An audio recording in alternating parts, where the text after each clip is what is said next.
Oke, kita langsung mulai aja ya. Hari ini kita bakal ngebedah satu momen luar biasa yang benar-benar jadi titik balik dalam sejarah awal Islam. Yap, pertempuran Badar. Kita bakal lihat gimana sumber-sumber sejarah nyeritain kelompok yang super kecil ini harus nekat berhadapan sama pasukan raksasa. Dan yang paling menarik, dampaknya tuh nggak cuma berhenti di medan perang aja. Jadi siap-siap, karena cerita di balik semua ini benar-benar bikin merinding.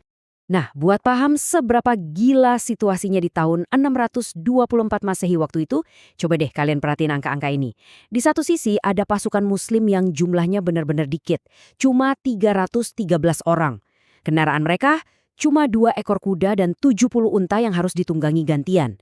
Terus mereka harus ngadepin pasukan Quraisy yang jumlahnya 3 kali lipat, 950 orang dengan senjata lengkap plus ratusan kuda dan unta.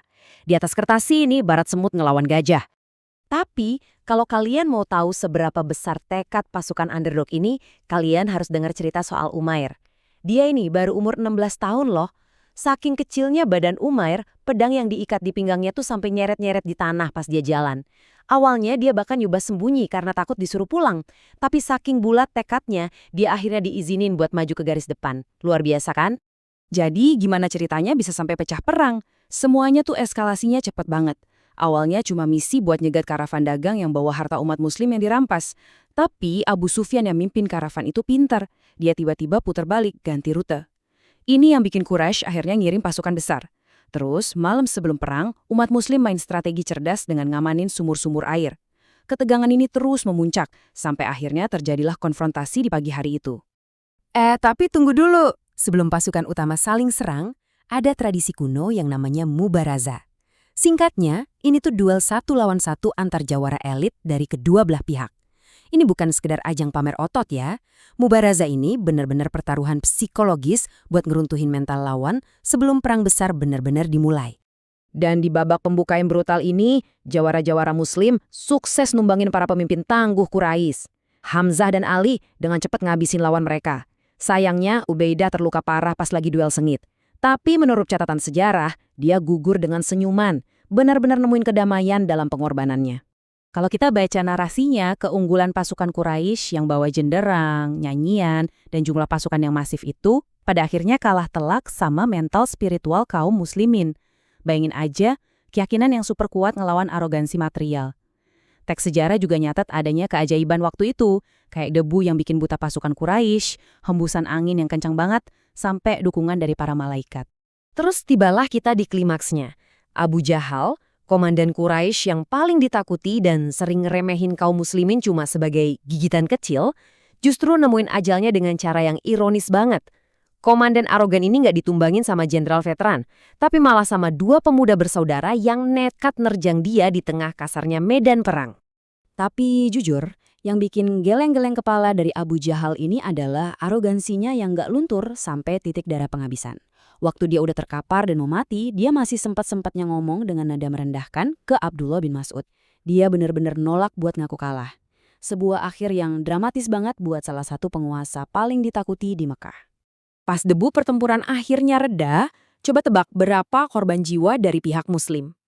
Cuma 14 orang. Secara hitung-hitungan militer, ini tuh angka yang kecil banget. Tapi tetap aja, 14 nyawa ini ditangisin dengan rasa duka yang dalam banget. Karena mereka udah jadi tameng hidup buat ngelindungin keyakinan mereka di momen yang paling kritis. Bandingin deh sama pihak Quraisy. Kekalahan ini benar-benar ngancurin mereka. Mereka kehilangan 70 nyawa di medan perang. Dan itu termasuk para pentolan dan prajurit elit mereka. Nggak cuman itu, 70 orang lainnya juga ditawan. Benar-benar pukulan telak yang langsung rubah keseimbangan kekuatan di seluruh jazirah Arab waktu itu. Nah, soal tawanan ini, kita bisa lihat gimana revolusionernya nilai-nilai muslim awal waktu itu. Tawanan perang dikasih pilihan buat bebas, bisa dengan bayar tebusan pakai uang, atau, dan ini yang paling keren, mereka bisa bebas kalau ngajarin 10 anak Madinah membaca dan menulis. Bayangin, di zaman itu, ilmu pengetahuan dihargai setara atau bahkan lebih berharga daripada setumpuk uang tebusan.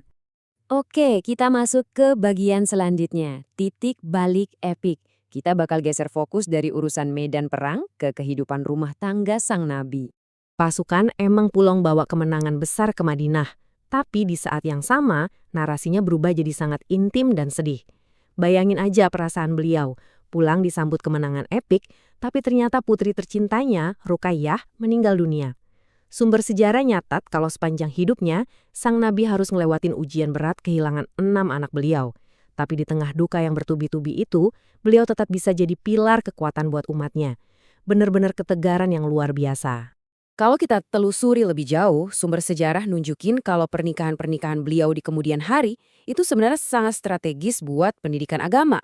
Mengingat separuh dari komunitas itu perempuan yang butuh bimbingan detail, peran istri-istri beliau jadi sangat krusial. Aisyah misalnya dikenal sangat jenius dan jadi salah satu cendekiawan sekaligus guru paling penting buat perempuan di masa itu, bahkan sampai puluhan tahun setelah Nabi wafat. Fakta ini juga ngebantah banget tuduhan sejarah yang bilang kalau pernikahan beliau itu cuma soal hawa nafsu. Coba deh, beliau justru menikahi janda-janda yang usianya udah masuk 40-an dan 50-an. Dan yang lebih berat lagi, pernikahan ini bikin beliau harus ambil tanggung jawab besar jadi ayah buat 12 anak yatim. Jadi ini murni soal perlindungan sosial dan pengorbanan personal, bukan hal yang lain. Kalau kalian mau tahu gimana luar biasanya kesabaran beliau sebagai seorang ayah dan pelindung, dengerin aja kesaksian dari Anas bin Malik. Anas ini ngabdi ke beliau dari umur 12 tahun.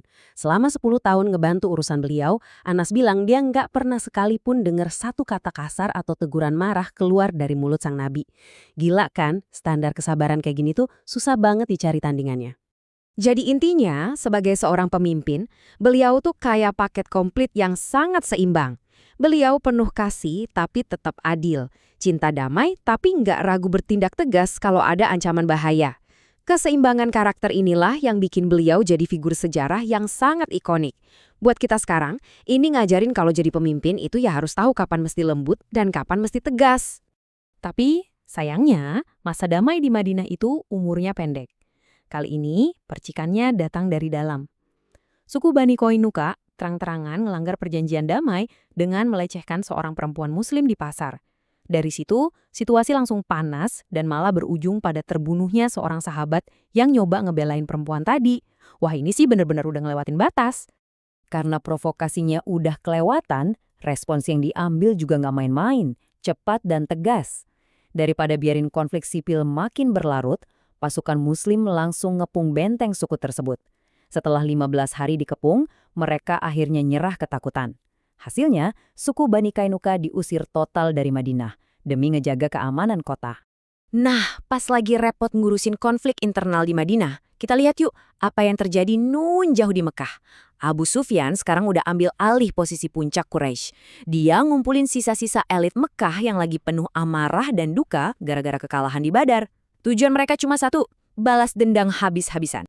Dan dendam ini bukan cuma gertak sambal, teman-teman. Dendam ini menjelma jadi angka yang benar-benar bikin merinding. 3.000 prajurit bersenjata lengkap. Dibiayai dari keuntungan dagang, pasukan raksasa ini sekarang lagi baris lurus, siap ngelumat umat muslim.